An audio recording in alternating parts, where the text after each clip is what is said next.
ತೊಗರಿಯ ನಾಡಿನಲ್ಲಿ ರಾಷ್ಟ್ರೀಯ ಕಬ್ಬು ಬೆಳೆಗಾರರ ಸಭೆ ನಡೀತದೆ 30ನೇ ತಾರೀಕು ಮತ್ತು ಕಬ್ಬು ಬೆಳೆಗಾರರ ರಾಜ್ಯದ ಸಮಾವೇಶ ನಡೀತಾ ಇದೆ.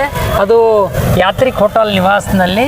ಹಾಗಾಗಿರೋದ್ರಿಂದ ಇಡೀ ದೇಶದ ಕಬ್ಬು ಬೆಳೆಗಾರರು, ಕರ್ನಾಟಕ ರಾಜ್ಯದ ಕಬ್ಬು ಬೆಳೆಗಾರರು, ಗುಲ್ಬರ್ಗ ಜಿಲ್ಲೆಯ ತೊಗರಿಯ ನಾಡಿನಲ್ಲಿರ್ತಕ್ಕಂಥ ಕಬ್ಬು ಬೆಳೆಗಾರರ ಅನ್ಯಾಯ ಮಾಡ್ತಕ್ಕಂಥ ನೀತಿಯನ್ನು ಇವತ್ತು ಸರಿಪಡಿಸೋದಕ್ಕೆ ಸಂಬಂಧಪಟ್ಟಂಗೆ ಕಬ್ಬು ಬೆಳೆಗಾರರಿಗೆ ನ್ಯಾಯ ಸಿಗಬೇಕು ಅನ್ನೋ ದೃಷ್ಟಿಕೋನದಲ್ಲಿ ಕಬ್ಬು ಬೆಳೆಗಾರರ ಕಟಾವು ಮಾಡ್ತಕ್ಕಂಥ ಕಟ್ಟಿಂಗ್ ಚಾರ್ಜಲ್ಲೂ ಕೂಡ ಅನ್ಯಾಯ ಮಾಡ್ತಾ ಇದ್ದಾರೆ ಮತ್ತು ಟ್ರಾನ್ಸ್ಪೋರ್ಟಿಂಗ್ದಲ್ಲೂ ಕೂಡ ಅನ್ಯಾಯ ಮಾಡ್ತಾ ಇದ್ದಾರೆ ಕಬ್ಬು ಬೆಳೆಗಾರರಿಗೆ.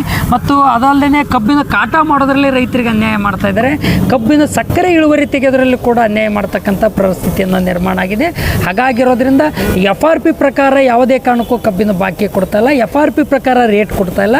ಡಾಕ್ಟರ್ MS ಸ್ವಾಮಿನಾಥನ್ ಆಯೋಗದ ವರದಿ ಪ್ರಕಾರ ಪ್ರತಿ ಟನ್ ಕಬ್ಬಿಗೆ 5,500 ರೂಪಾಯಿ ಬೆಂಬಲ ಬೆಲೆ ಕೊಡಬೇಕು ಕೇಂದ್ರ ಸರ್ಕಾರ ಅಂತಕ್ಕಂಥ ಮಾತನ್ನು ಒತ್ತಾಯ ಮಾಡ್ತಾ ಇದ್ದೀವಿ. ಅವರಿಗೆ ಯಾವುದೇ ಕಾರಣಕ್ಕೂ ಕಬ್ಬು ಬೆಳೆಗಾರರ ಬಗ್ಗೆ ಕೇಂದ್ರ ಸರ್ಕಾರಕ್ಕೆ ಇಚ್ಛಾಸಕ್ತಿ ಇಲ್ಲ, ಕಬ್ಬು ಬೆಳೆಗಾರರ ಇಚ್ಛಾಸಕ್ತಿ ಬಗ್ಗೆ ಕಾಳಜಿ ಇಲ್ಲ ಅಂತಕ್ಕಂಥ ಮಾತನ್ನು ಇವತ್ತು ನಾವು ನೋಡಬೇಕಾಗಿದೆ. ಹಾಗಾಗಿರೋದ್ರಿಂದ FRP ಪ್ರಕಾರ ಗುಲ್ಬರ್ಗದಲ್ಲಿ ರೇಣುಕಾ ಶುಗರ್ ಸಕ್ಕರೆ ಕಾರ್ಖಾನೆ, KPR ಚಿನ್ನಂಗೇರಿ ಸಕ್ಕರೆ ಕಾರ್ಖಾನೆ, ಉಗಾರ್ ಶುಗರ್ಸ್ ನಾಗರಳ್ಳಿ ಸಕ್ಕರೆ ಕಾರ್ಖಾನೆ, NSL ಬೂಸ್ನೂರು ಸಕ್ಕರೆ ಕಾರ್ಖಾನೆ FRP ಪ್ರಕಾರ ರೈತರಿಗೆ 1 ಟನ್ನಿನಿಂದ 111 ರೂಪಾಯಿ ಹಿಡಿದು ಮತ್ತು ಒಂದು ಫ್ಯಾಕ್ಟ್ರಿಯಲ್ಲಿ 114 ರೂಪಾಯಿ ಪ್ರಕಾರ ಇವತ್ತು ಒಟ್ಟು 80,000 ಜನ ರೈತರದ್ದು ಬಾಕಿ ಪೆಂಡಿಂಗ್ ಇಟ್ಕೊಂಡಿದ್ದಾರೆ. ಒಟ್ಟು 38 ಕೋಟಿ ರೂಪಾಯಿನ ಹಣ ಪೆಂಡಿಂಗ್ ಇಟ್ಕೊಂಡು ಕೂತಿದ್ದಾರೆ. ಆ ರೈತರ ಬಾಕಿ ಪೆಂಡಿಂಗ್ ಇರ್ತಕ್ಕಂಥ ರೈತರನ್ನು ತಕ್ಷಣವೇ ರಾಜ್ಯ ಸರ್ಕಾರ, ಕೇಂದ್ರ ಸರ್ಕಾರ ಮಧ್ಯಪ್ರವೇಶ ಮಾಡಿ ಕಬ್ಬು ಬೆಳೆಗಾರರ ಬಾಕಿ ಹಣ ಕೊಡಿಸ್ಬೇಕು ಅಂತಕ್ಕಂಥ ಮಾತನ್ನು ಇವತ್ತು ನಾವು ಆಗ್ರಹ ಮಾಡ್ತಾ ಇದ್ದೀವಿ ಅನ್ನೋಂಥ ಮಾತನ್ನು ಹೇಳಿ ಬಯಸ್ತೀವಿ. ನಮಗನ್ನಿಸ್ತದೆ ಕಬ್ಬು ಬೆಳೆಗಾರರ ಬಗ್ಗೆ ಯಾವುದೇ ಕಾರಣಕ್ಕೂ ಕಾಳಜಿ ಇಲ್ಲ, ಅದು ಸಕ್ಕರೆ ಕಾರ್ಖಾನೆಗಳ ಬೆನ್ನಿಗೆ ನಿಂದಿರ್ತಕ್ಕಂಥ ನೀತಿ ಇದು ಖಂಡಿಸ್ತೀವಿ ಅಂತಕ್ಕಂಥ ಮಾತನ್ನು ಹೇಳಕ್ಕೆ ಬಯಸ್ತೀವಿ. ಮತ್ತು ಈ ಕಾರ್ಯಕ್ರಮದಲ್ಲಿ ರಾಷ್ಟ್ರೀಯ ಅಧ್ಯಕ್ಷರಾಗಿರ್ತಕ್ಕಂಥ ರವೀಂದ್ರನವರು ಭಾಗವಹಿಸ್ತಾ ಇದ್ದಾರೆ. ರಾಷ್ಟ್ರೀಯ ಪ್ರಧಾನ ಕಾರ್ಯದರ್ಶಿಗಳು ಹಿರಿಯರು ಅನುಭವಿಗಳಾಗಿರ್ತಕ್ಕಂಥ NK ಶುಕ್ಲಾ ಅವರು ಕೂಡ ಈ ಕಾರ್ಯಕ್ರಮದಲ್ಲಿ ಭಾಗವಹಿಸ್ತಿದ್ದಾರೆ ಅನ್ನೋಂಥ ಮಾತು. 29ನೇ ತಾರೀಕು ರಾಜ್ಯ ಸಮಾವೇಶ ಹೋಟೆಲ್ ಯಾತ್ರಿಕ್ ನಿವಾಸದಲ್ಲಿ ಅಲ್ಲಿ ಸಭೆಯನ್ನು ಮಾಡ್ತಾ ಇದ್ದೀವಿ. 250 ಜನ ಪ್ರತಿನಿಧಿಗಳನ್ನು ಇರ್ತಕ್ಕಂಥದ್ದು. 30ನೇ ತಾರೀಕು ರಾಷ್ಟ್ರೀಯ ಸಭೆ ನಡೀತಾ ಇದೆ, ಅದು ಯಾತ್ರಿಕ್ ಹೋಟೆಲ್ ನಿವಾಸದಲ್ಲಿ ಅಂತಕ್ಕಂಥ ಮಾತನ್ನು ಹೇಳಕ್ಕೆ ಬಯಸ್ತಿದ್ದೀವಿ. हमारा जो गुलबर्गा ज़िले में सितंबर 29 और 30 तारीख 2 दिन का एक समावेश हो रहा है. यहाँ पे हम लोग जो गन्ने उगाते हैं उन सारे किसानों के लिए आज हम यहाँ पे बात कर रहे हैं, क्योंकि हमने देखा है जहाँ हम इस ज़मीन पे हम तुअर दाल ज़्यादा उगाते हैं, पर उसी ज़मीन में आज हम गन्ने के बारे में बात कर रहे हैं. क्योंकि जो FRP के तहत जो गन्ने किसानों को मिलना चाहिए, सही दाम मिलना चाहिए, वो नहीं मिल रहा है. जो सेंट्रल गवर्नमेंट से उनको मिलना चाहिए दाम, तकरीबन 80,000 किसानों को सही का दाम नहीं दिया गया है. और हम इसमें देख सकते तकरीबन 38 करोड़ जो अमाउंट किसानों को मिलना चाहिए अभी तक नहीं मिला है. बहुत सारे संघर्ष हुए हैं. जो किसानों की हक की बात हम कर रहे हैं वो उनको मिलना चाहिए. जिस भारत देश को हम पूरे किसानों के बल पर हम खड़े हैं, पूरा भारत देश वही कहता है. किस तरह का देश है ये? पूरा भारत किसानों पे ठहरा सो ज़मीन है हमारा.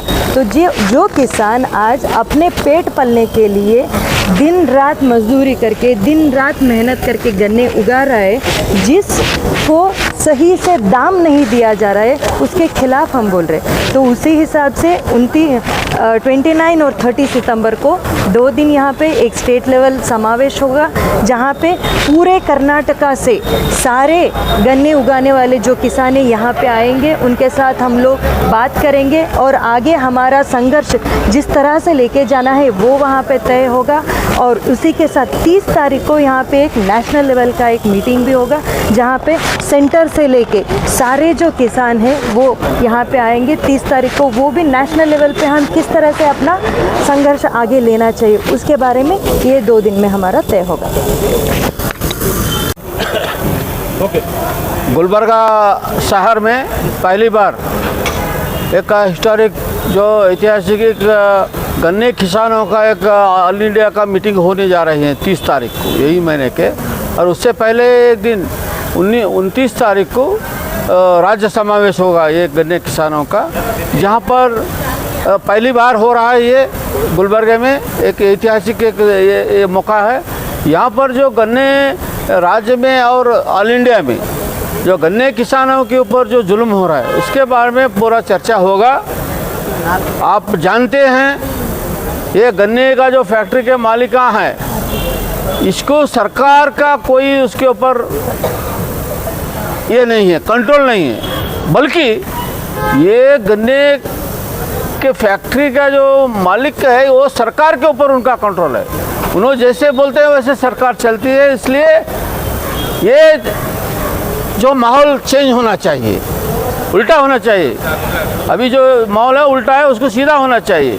मतलब अभी किसान जो है सर के ऊपर ठहरा है, उसको पाँव के ऊपर ठहरने के लिए सरकार आगे आना चाहिए।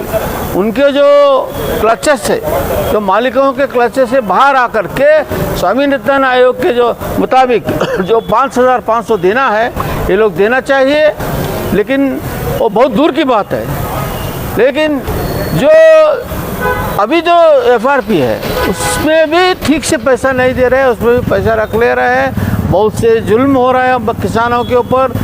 टाइम पे उनका किसान ये गन्ना काटा नहीं जाता है और उसको लेके जाके 2-3 दिन वहाँ ठहरा किया जाता है, उसका असर कम हो जाता है। ये बहुत से मसले हैं जिसको लेकर के 19 तारीख को राज्य समावेश में वो चर्चा होगा।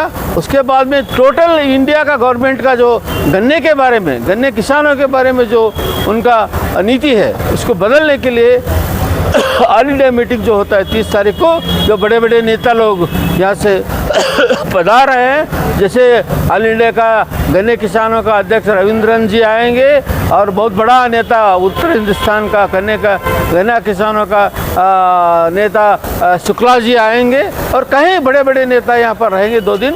और एक बहुत बड़ा यहाँ पर ये होने जा रहा है जहाँ से इस मीटिंग से पूरे गन्ने किसानों के लिए एक उनका आगे का जो रणनीति तय होगा, उनका आगे का जो उनका ये जो है मोर्चा का तय होगा, रास्ता तय होगा।